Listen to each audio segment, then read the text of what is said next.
a key distinguisher of feeling inner peace for me has been when I receive and take my guidance from the inside versus the outside.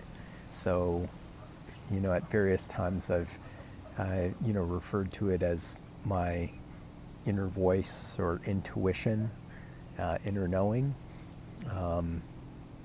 And for me, there are a bunch of different factors that contribute or have contributed to that. And I'm just starting to see, as I now look back, I first started this practice back in 2017, reading The Surrender Experiment and hearing Michael Singer talk about, kind of creating this space to be still and listen. And it kind of coincides with a lot of what Eckhart Tolle speaks about in his books as well. I just think when I first read The Power of Now and A New Earth for the first times, more recently I've reread them again, I just wasn't ready to yet understand it like I now do. But as I now look back and I think about the characteristics that help me best listen to that intuition or inner guidance, for me it's been things like taking space to journal and reflect. And I think of these videos like, video journaling. In the moment that I, kind of a thought or, inner feeling is there, I've been practicing pausing and reflecting on it and capturing it. I've done this for years in written journals.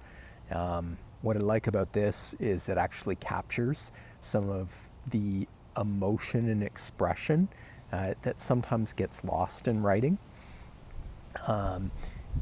The other things that really lead to hearing this inner voice are, the time that I take each morning.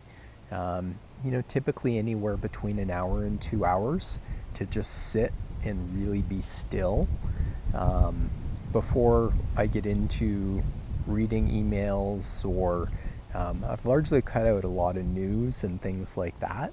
But before I see social media feeds and all of that, anything that gets my mind spinning, just to let the first things that come into my awareness be, what's coming from the inside. Other things that contribute to my ability to do that have been, letting go of alcohol.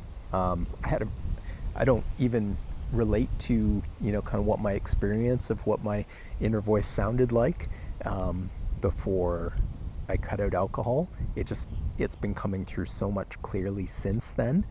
The quality of my diet. So when I eat more cleanly, for me, that's things like, kind of gluten and processed sugar. I know from experience tend to create that brain fog that doesn't allow me to hear it as clearly. Having simplicity in my life.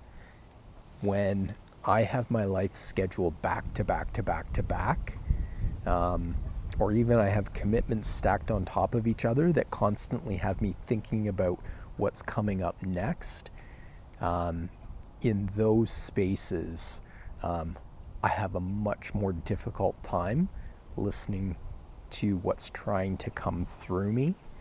Some other things, when I'm physically active, so when I'm out walking or running or doing yoga, I tend to notice that a lot of messages land for me and I'm able to interpret them. And when I'm studying spirituality, so, as I'm in the space of either reading spiritual principles that help me get tuned in to this way of seeing the world, or when I'm in conversation with others who are in this practice, it's incredible how much, kind of this portal opens up, and I'm just more aware of, kind of these inner messages that want to come to me and through me. Um, so, yeah, I just wanted to capture. I was taking just a little pause in my afternoon, and all of a sudden, it started to come through me. All of these different, kind of shifts that have been happening that I've noticed over the course of the past 5 years that, might be relevant to capture or might be relevant to share with you. And so here I am, taking a few minutes to capture it. And yeah, perhaps we will discuss it at some point.